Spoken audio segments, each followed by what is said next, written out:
we're going to start with what we would change, and then we'll go into the review.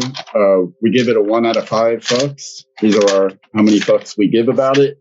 So start with what you would change. We'll go around with what each one of us would change, then we'll give our official review of it. Want to change that to from fucks to ducks? Oh, I see what you did. Thank you so much. I wouldn't have thought about that. All the bullshit, dumb duck puns you've done this episode, it took you that long to figure out that you should change fucks to ducks? Are you fucking kidding me? My iPhone does it all the time. What the quack? This is quack food. Thank you very much, because I would have thought about that in post and been so pissed off that we didn't run with that. So yes, ducks given. Thank you very much, Ernie. So what we would change, I'll start it off. I would change the casting, mainly Tim Robbins and especially Leah Thompson, who are both, in my opinion, great actors. I like both of them, and they're both great to different degrees. But something just didn't fit with this particular movie, with the roles that they were in. For whatever reason, it didn't produce good results. I think it was a good script. It was directed competently, but there just was some kind of, I just felt like it could have been performed better, and I'll explain that more in the review part of it. All right. For me, it was the runtime. It was the Cirque du Soleil boaters that were fucking dismounting out of their boats as Howard, like everybody's fucking backflipping into the water. That was so fucking unbelievable. I was so pissed off of that last night. I went back, and then they used one of the same scenes twice. It's the boaters, like, I'm not gonna fucking get into it. All right. So I'm sorry. But the main thing I would have changed here, they should have just used humanity as the villain. I didn't need Jennings. I didn't need him, because humans are so innately rude and mean-spirited to things that they don't understand. I would have loved that humanity was the enemy in the film. Like, they were trying to dissect them and do all this other crap. To me, now we got this badass cigar smoking, babe fucking type of man, duck, after everybody, trying to show them I'm just like everybody else, and maybe he saves the world at the end when he shouldn't have to. That's what I would change. If it came out now, it would probably be more of like an allegory for immigration. I can see that. Yeah. But that's what I would have changed. Go ahead, guys. Not enough duck titties. Yeah. There we go. Lee Brandon, yeah. He sounded like a little duck quack sound. I mean, really though. If you're reeling me in with the duck tits. I get 2 sets of duck tits in the first 3 minutes, and then no more duck tits for the rest of the movie. That's me. I was cool with it. All right, we got James. We got. Looks like we're coming to either Coby or Brandon. Either one of you guys. So I wish they would have made me give a shit about Howard before they ripped him from his world. I wish that they didn't spend the next 32 minutes of the film, the characters are just confused, and there's really actually no conflict in the story at all until 32 fucking minutes into the film. And that's just like man versus duck kind of like conflict. It's not actually like real conflict. I didn't like how they didn't build up to fucking anything in the film. There was no build at all. The things that they did, they were like, he had this question, right? They didn't build up to answering this question. They kind of just went and talked to a janitor or a lab tech, and then like he went off and did something, but you don't get any of that. And then Howard's going back and having weird jobs and shit, and like sexual innuendos galore, but there's really nothing there that like moves the plot along until Jennings comes along halfway through the film. And then one of the things I didn't really like about it was the fact that the visual effects and the graphics and stuff, the styles didn't match. Like graphically, the art styles didn't match, and that bothered me. Yeah, you could have cut like 45 minutes out of this movie. It would have been decent. So you're looking for an hour and 11 minutes. He started with 30, then he cut it in half. We're going to have a short by the time the shit's over. Yeah. Well, there's certain things that you could have like done, like just small little quick scenes to change the pacing, to make it go faster in the in-between stages of like finding Jennings and, you know, meeting Phil for the first time and then meeting Jennings. There could have been something there that, I don't know, did anything to set up a plot. Yeah, instead of going from, I need to get back home, to me like, oh, I guess I need to find a job. I guess I need to fuck this broad. That'll be a funny anecdote. To Goodbye Duck World. Yeah. Okay. Oh, yeah. If I was going to change something, it would be the genre. I really think that, like you guys were saying, like Brandon was saying, like there's really no plot in the first half. But you know, and I know this is a point of contention, but I think the first half, there's a lot of good stuff there. I think it would have been more interesting to see it kind of lean more into the film noir, maybe be a detective story and how it comes and he solves, and he uses the fact that he's different. And instead of the different jobs, maybe those are more undercover opportunities for him to find out more clues. I think there was that would have been a more interesting story. And I really, for me, it was so funny. Like in modern times, like I know the Wonder Woman movies, people say, you know, are a big accuser of this, is that like, it's just like the big CGI battle at the end. And I was almost expecting this to be different. And then it was like so funny that we've been repeating the same mistake since the 80s. Yeah. Like they barely had CGI then, and they're just doing the same. They just keep hoping that if the new piece of technology drops to make it more realistic, somehow it's gonna fix the plot holes, and it just never fucking does, because that's not how you do it. Practical's always better. And like it wasn't like he's some superpowered character. So to like have him face this, you know, dark overlord, I just felt really out of place. With no build up, really. And had nothing to do with the fact that he was a duck or his home planet. Like it was just some other entity. Like all these reasons are the same reasons I hated the Green Lantern movie. We'll talk after this, Brandon. It's all right. I hated the Green Lantern movie just because it was the Green Lantern movie. Oh my God, here we go. Hal Jordan did nothing to anybody, but go ahead. You don't talk about Ryan Reynolds like that. For me, I really wouldn't, because like I said, I've seen this movie so many times, and as a filmmaker myself, I'm perfectly fine with how it was. But for me, having read the comic book, I would have liked them to do Howard more like the comic book character than what they tried to do, because they didn't want to make him. Willard, the director, said that they didn't want to make him too close to the comic because they didn't want to make him basically an asshole for 2 hours. So they want to make him at least better. No, they wanted to make sure he's relatable to a general audience. But I really would have liked him more if he was more like the character. I mean, still with the same everything, but just Howard as was in Gerber's comic. Ernie, did you see that? Coby brought it up earlier. Did you see him in Marvel's What If? Because that's closer to the comic book version of him than what we got on screen. Yes and no. It's for me, the Gerber character was very acerbic, sarcastic, and no filter. And sure, he's crass, but Seth Green's take on the Howard the Duck in the MCU is still a little soft compared to Gerber's Howard the Duck. Okay. I gotta go to the comic. Gerber's Howard the Duck. If Howard the Duck was made now, Gerber's Howard the Duck would be coming out, just dropping saying, it's like, what the fuck are you people doing? Wear your fucking mask. Are you that fucking stupid? It's like, I'm from another fucking planet and I'm wearing my fucking mask. What's wrong with you? Yeah, I do want to see this now. He would be saying stuff like that, where the other one was like, oh, he's drinking a martini. Ha! It's like, yeah, that's all right. But that's the only thing. That's the only thing I would change, is bringing him more closer to the source material.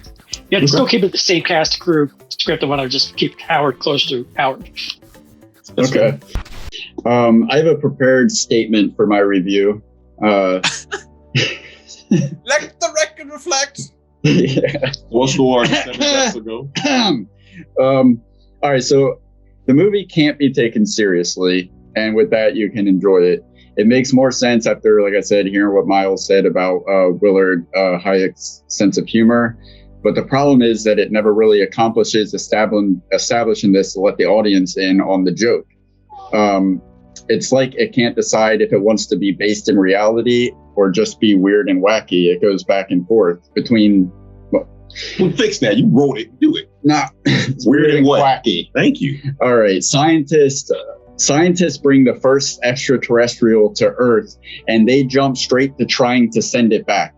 No. There's no research, no test, no other. Oh, yeah, that's right. We accidentally got you here. We'll get you right back right now. We'll just have to go back to the space laser. Yes. Okay, then you're not going to try to do what they did, because they did it so good. Well, there's protocol for how we deal with extraterrestrials, okay? And this movie abandoned it. He didn't follow proto, buddy. You're done. But I digress, because I mean, we already know the anatomy of a duck, so the movie is not based in reality, and you have to accept that going in. It's hard. It's just hard to accept that sometimes, because a lot of the times the actors are performing it in a way that it seems like they want it to be based in reality. Nobody really reacts to the fact that there's a humanoid duck traipsing around. I mean, they do, but it's really inconsistent. Like, when it's convenient, we'll have them react. When it's not, it's just be whatever. Hey, look at the talking duck. It's just bad. It stays bad unless you just accept it for what it is and enjoy it. And like I said before, I'm not sure if I would have been able to do that unless I had already loved it as a child. But it sounds good. It looks good. It's just really weird writing, and I don't think the lead actors really got it all the time, which may be why the humor doesn't always land. It was written to be campy and strange, but the actors didn't get the memo, attempted to perform the lines seriously, which is impossible. You can't perform the dialogue in this dramatically, or like Leah Thompson did. Whatever she did, it just didn't work. But you could tell that the writing that Willard and Gloria, you could tell in the writing that they were self-aware, because in the diner scene, when Leah meets Howard, they've known each other for like an hour, if that, from the alley to her house, and she's already like, "What am I gonna do with you, Ducky?" Like something you would say to somebody that you've been in a relationship with for like at least a few weeks or a few months. Like, what am I gonna do with you? What the fuck are you even thinking about this for? You just met him. The relationship was so like bonkers. But then in the diner scene, she goes, "He's my favorite duck." You hardly know him. In that moment, I'm like, okay, Willard and Gloria, they understand what they're doing here. They're at least self-aware of the ridiculousness that they're putting out there. I just don't think it always landed with the actors. So to sum it up, I think they were trying to do something fun and self-aware, but something happened to where the actors didn't get that memo. Chip Zien did a good job. I think the way the animatronics restricted his ability to go over the top with anything served his performance well. The writing works best when it's performed dry. Again, it's shot well. The editing is clean. It doesn't hurt to watch at all. Like, there are some movies out there that are bad, and they're just like literally are painful to watch and sit through. This is actually an enjoyable experience, with the exception of those cringy sexual innuendo scenes between a duck and a human woman, or an alien. I understand, but it's a duck. Let's be honest. The chase sequence at the end is competently directed, like the whole movie is. The makeup is well enough. It was obviously made by people who cared about what they were doing. The only thing that damn near ruins it is many of the performances. The script, for some reason, just didn't seem to translate well into many of the performances. I think with different casting, the tone of the script could have been realized better in the movie in ways that we couldn't even begin to imagine. But if you could imagine it for 1 second, and Miles kind of brought this up, that they based Howard on, like, Howard is kind of like, they watched The Honeymooners to get inspired for like the kind of comedy that Howard is. So if you watch this movie through the lens of something that is like sarcastic or cynical, like a Tim and Eric skit, or like it exists in the universe of like I Love Lucy or The Honeymooners, if you watch it with that lens, then it's just fun and ridiculous, and you can accept it for what it is. I always enjoyed it as a kid. I still enjoyed it when I revisit it as a high adult. It's the furthest thing from high art, but it's a lot of fun, totally ridiculous. I give it 3 fucks. 3 out of 5 fucks. If I had never seen this and I heard you read that, I'd want to watch this again, but I did watch it. So you're a hell of a writer, man. All right, so with that being said, I have a non-prepared statement. It's only a sentence, and I'm just going to say this. Kids out there who make film, and filmmakers out there, this is exactly what happens when you have too many hands in the pots. So I'll tell you this, simple as this. Just try to be as close to the source material that you can, because this thing is an absolute mess. It's all over the place. It's a lot of great parts that do not fit together. Brandon brought it up earlier. The noir, it's like, okay, I'm coming into this kind of who loves Roger Rabbit, who fit Roger Rabbit type thing, and then it goes here, and now I'm fucking traveling to another space. So guys, it's just a lot of good parts that don't fucking fit together. So I give this film 2 fucks. 2? Oh wow, that's unprecedented, man. That's never happened on this show. It just did. Not even with Vanilla Sky. You changed me around on that. 2 fucks. Wow. 2 ducks. You gave a Marvel movie. No, I didn't. I know I gave a Universal movie 2 Got his fucks. ass. Don't MCU me tonight. I'm done. All right. Brandon. I agree mostly with what Dirt said, but I will say that I think you could fix a lot of this movie's problems as far as the tone if you fix the soundtrack. A lot of, like, in the fight scenes, some of the music that was accompanying those fight scenes just felt, it just didn't fit. Like, it didn't fit with the fight scene itself. It didn't fit with the setting that they were in. If you were to kept that whole noir theme throughout the whole with just the music alone, there's a few lines where he's talking to Leah Thompson's character where it's like almost like Casablanca-esque, and I feel like if you were to look at through a campy Casablanca lens, I feel like the movie would really work if the audio just worked, but it doesn't, and the acting performances were subpar. But I'll give it 1.5 ducks. 1.5. Wow. 1.5 duck fucks. All right. Coby or James, it's on you. I'll jump in. I'll start off with my ranking. I give it 2 out of 5 ducks. I think if I had seen this as a kid, I might have even jumped it to 3. I think I could see how watching this as a kid, especially in your kind of like adolescent, years, that this is a fun movie. It's sexual, but not overly sexual. I think like just between Leah Thompson, the Duck movies, I think like in a lot of ways this could be somebody's like American Pie or somebody's, like it has those tones to it.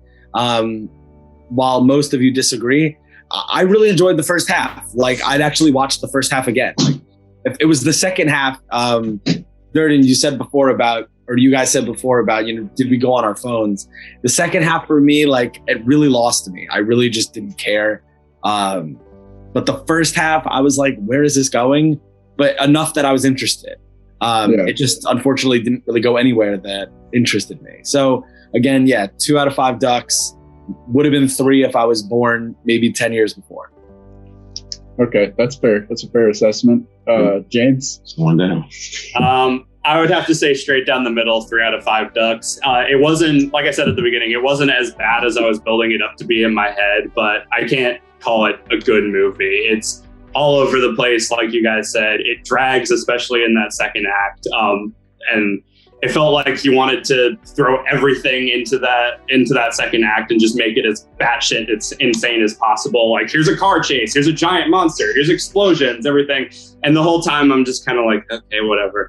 And there are a lot of things about it, like the visual effects, while definitely impressive for the time, are very dated.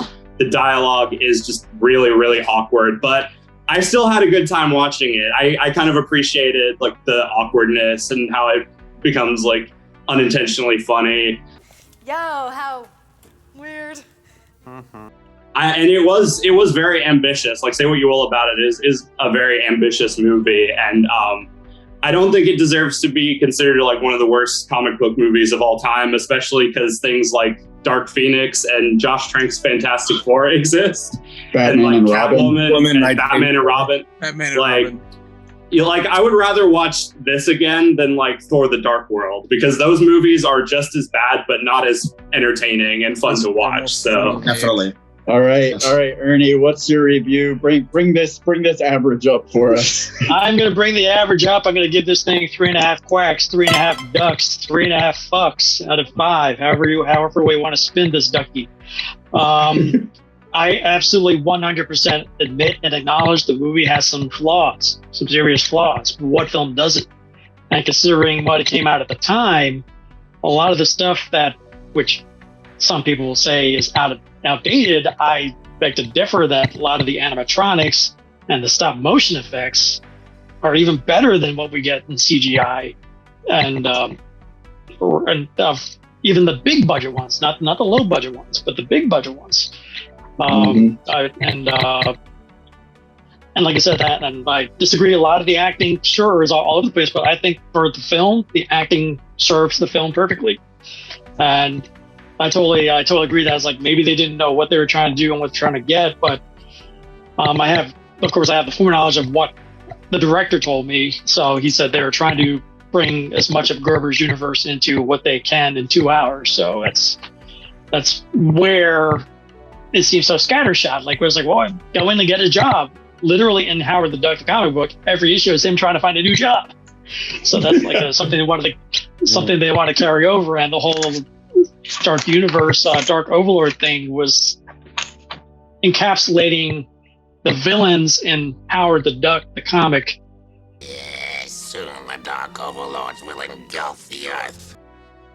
Is more in line with a View Askew universe villains type, because like they're just so off the wall that like this would not work in a mainstream movie. If they brought in, like, say a Dr. Bong, that would not work at all in in the live action movie, 86 movie, I should say. So because I'd be like, what the hell? I was like, no, is that not the Bong you think of? This guy literally has a bell on his head. So and so stuff like that. But that it would work perfectly as the animated series. But as a movie itself, it has its issues. But like I said, I found it entertaining. Like I said, when I first saw it as a kid, I thought it was all right. But the more I see it, the more I understand it. And as I get it, it's like I actually think it's fine as is. And there definitely can be a better movie if they put the money into it, but they're not. It's I mean, it was definitely, you could tell that love went into making the movie, that they cared about what they were doing. And even to make a bad movie is a lot of work. And this isn't a bad movie. It's a movie that turned out bad. What asshole gave it a 1.5? Hi, it's me. Hey, asshole. Thanks a lot. Because it's so easily fixable.